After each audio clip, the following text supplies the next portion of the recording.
Hey guys, Joe Walker here.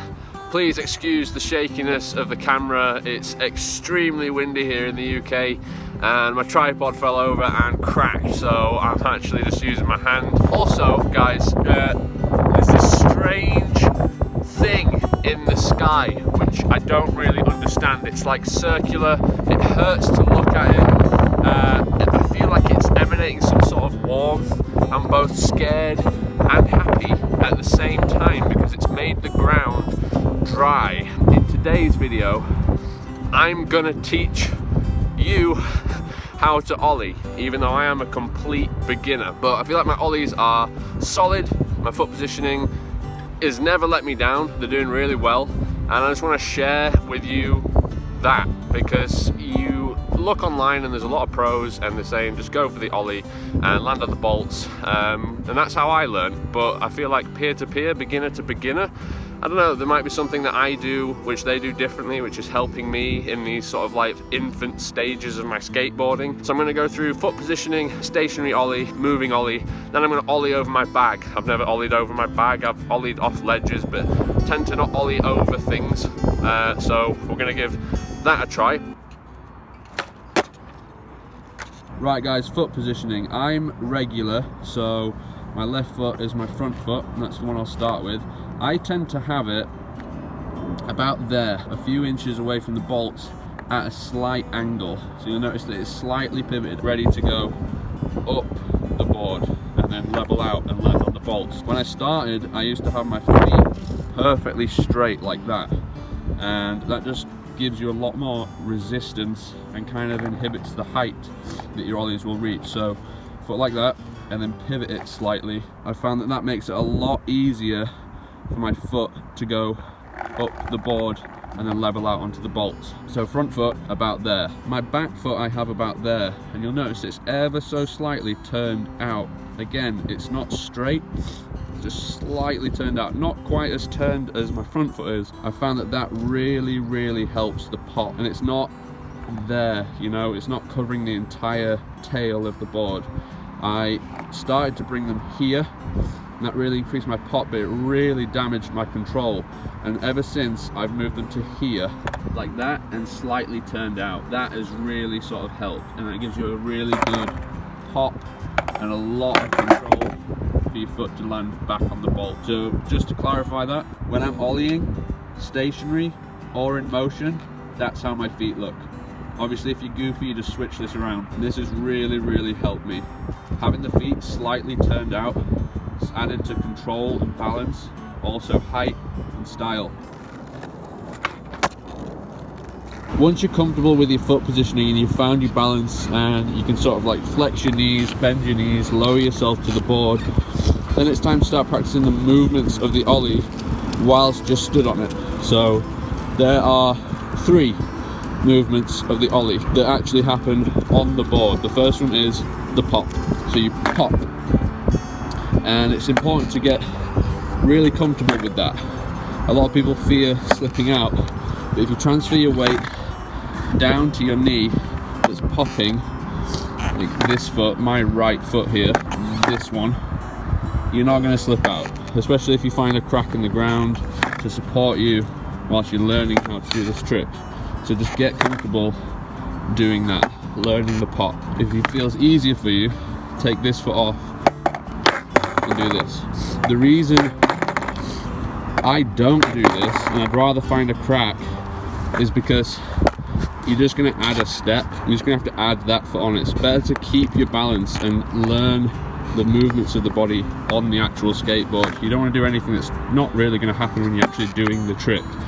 So tap down hard, keep popping, pop, pop. Don't forget to bend those knees. Very important to bend the knees.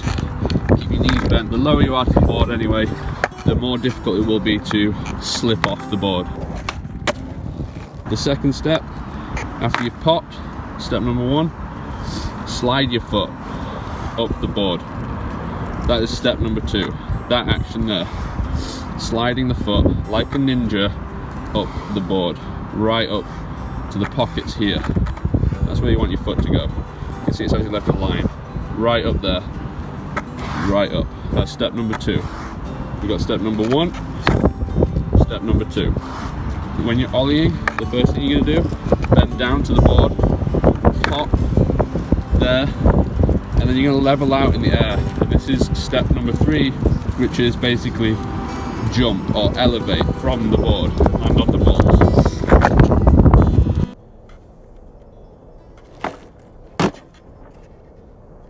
So step number 3, probably the trickiest part of the ollie. Definitely the most scariest part, especially when you're beginning, because it's the part that basically you're leaving the ground on a skateboard. What feels natural to human beings is to travel forwards, and you're actually traveling sideways. So naturally, especially if you're ollieing in motion, you want to do this. You are safer if you stay on this board. When you ollie, don't do this. That'll feel natural. That's why it's good to start stationary, in a crack, on the grass. Get used to landing on the board. Step number 1, pop. Step number 2, slide your foot up the board. Step number 3, jump and land on the bolts.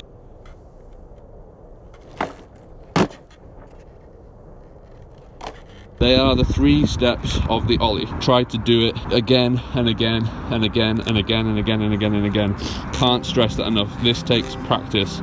This trick, more than anything, is more important because this is the trick that basically opens the door to all other tricks. Now that we have these steps down, I'm going to try a stationary ollie followed by a moving ollie followed by ollieing over a bag, basically so you guys can see how they look in action.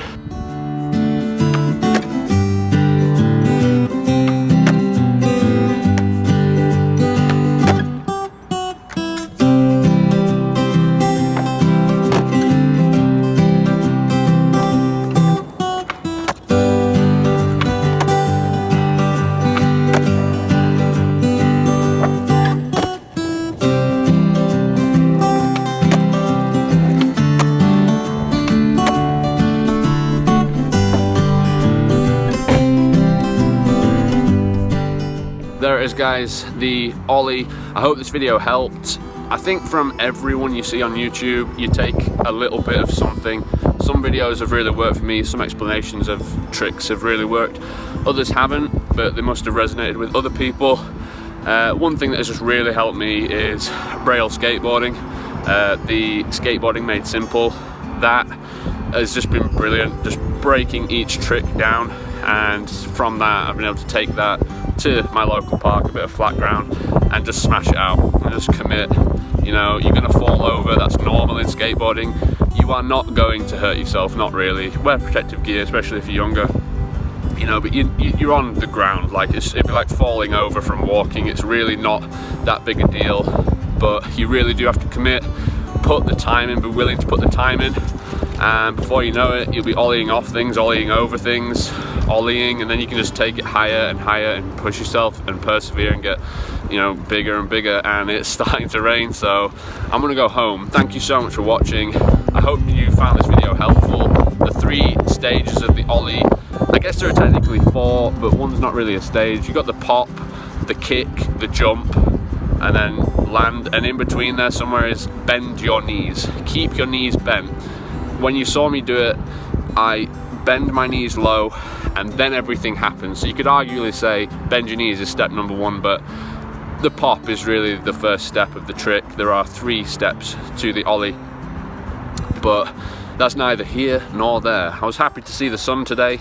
I remembered that's what the name of that thing is. It's been a few months. Good old friend, and nice to see some dry ground out here for once. It always makes me happy. Thank you again for watching. What are you working on? What do you want to have landed before 2020 is over? Leave it down in the comments below, and I'll see you in the next video, everyone. Thanks for watching.